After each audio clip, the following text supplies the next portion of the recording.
trees. So I'll give you kind of a Devo tonight. I'll let you give it. So you're going to plant a tree. What are you going to do first? Dig a hole. Dig a hole. That's a good idea. Buy the tree. You got to get the tree planted. Get the seed. You got to plant the tree. You got to plant the seed for the tree. Buy the seeds. Buy the seeds. Yep. You got to get some seeds, but you got to plant it. You got to get it in the ground because you got to get it to take root. It's very important that it takes root, and there are different root systems.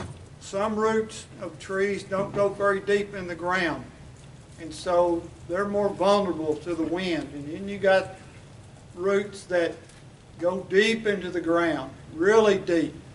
They'll even go through, say you got a septic tank in the ground. They'll go through the walls of the septic tank if they can. They'll go through anything down there to get water. They go to water.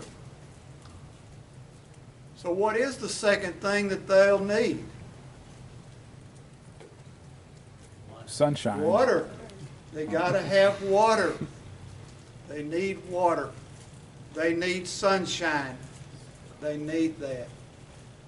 But now when a fruit tree starts to grow, what is the fruit tree going to need?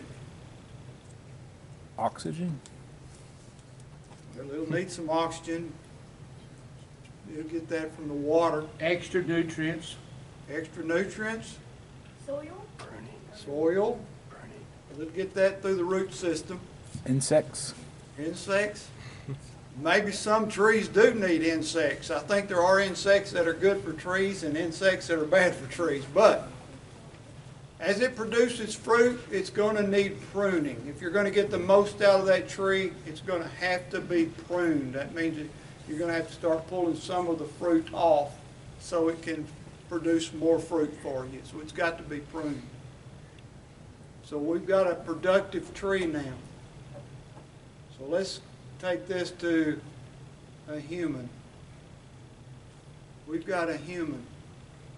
And the Bible compares humans to trees all through it. We're compared to trees. Psalms 1, we're compared to a tree. If you'll read the book of Solomon, you'll see that Solomon's wife, the woman that he married in that book, compared him to an apple tree. And being with him was like being under a fig tree or a palm tree branches.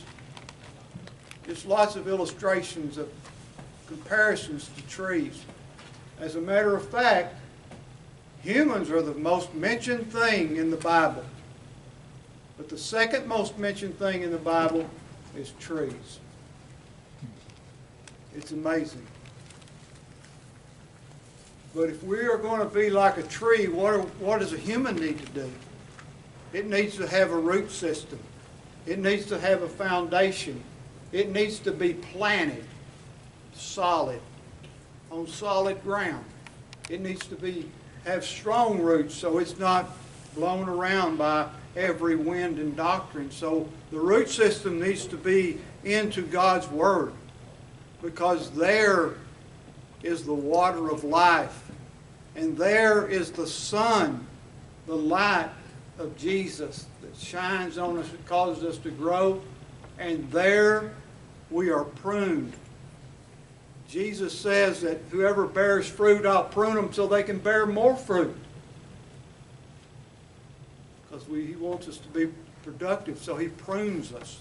So as we see a human, we plant them there. We plant ourselves there. We let God prune us. Get rid of the bad so the good will grow. Be like a tree.